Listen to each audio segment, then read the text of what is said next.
बिरहमतिक या अरहमर राहिमीन। पुराने वक्त में असो दोस्त होंदो मोहम्मद उमर सुमरो तो खुश त पयूं ॾाढो खुश त पयूं जंहिं ॾिठो हूंदो तबलीग जमात सां वास्तो हूंदुसि ॾाढो। पोइ हज़रत मौलाना वॾा लक़ब ॾेई ॾेई पोइ पछाड़ी चवंदो फुल पोटो। पोइ चवंदो बाबा ॿियो लक़ब चओ फुल पोटो आहे त बसि ॻाल्हि ख़तमु। अलाह करे फुल पोटरा सुधरी पऊं कुझु। ॾाढी मूंखे ख़ुशी थी आहे मदरसो बि फुल पोटरनि जो अल्हम्दुलिल्लाह ॿारड़ा बि घणा सारा फुल पोटरा। अल्लाह खां दुआ थो कयां त अल्लाह ताला बहरहाल क़ौमियत जो मसइलो तसवुर त इस्लाम में कोन्हे पर पोइ बि कुझु चवंदा आहिनि त आहे।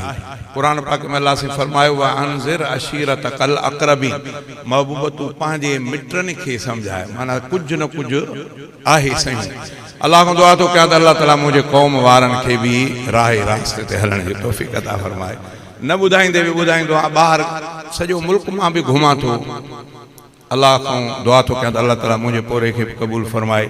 पोइ ॾींहुं राति मां बि न ॾिसंदो आहियां मुख़्तलिफ़ इलाइक़नि में पे हलंदो आहियां। सच इहो आहे मस्जिद में थो चवां त कॾहिं कॾहिं धाड़ेल मिलंदा आहिनि ऐं वॾा वॾा ख़तरनाक जेॾी महिल ॾसींदो आहियां त इमदादुल्लाह फुल पोटो त केतिरनि जाइनि ते हथियार परे करे हथ ॾींदा आहिनि ऐं चवंदो फुल पोटो तूं आहे।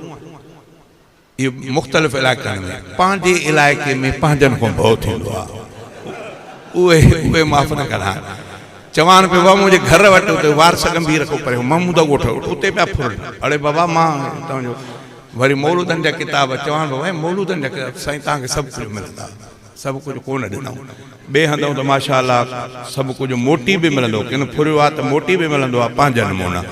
तंहिंजे करे मां बि पंहिंजे मुंहं सां दुआ कंदो आहियां मुंहिंजा अल्लाह जे मूंखे बि फुल पोटनि में पैदा कयो थी त मुंहिंजा रब मां बि सभिनी जे लाइ दुआ गो आहियां। रब साईं मुंहिंजी दिलि बि घुरे थी त सभई मुंहिंजा ख़ुशि सताबा हुजनि। इहे चोरियूं फुरियूं ॾोरियूं इहे न कनि।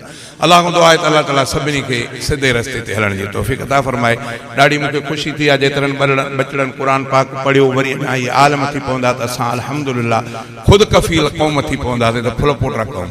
मौलाना मोहम्मद अवैस साहब भी हज़रत मौलाना बदरुद्दीन साहब जिन ॾिठो उन्हनि खे ख़बर हूंदी अल्हम्दुलिल्लाह उन्हनि जा फ़र्ज़ंद अर्जुमंद उहे बि साम्हूं आहिनि। मां अल्लाह खां दुआ थो कयां।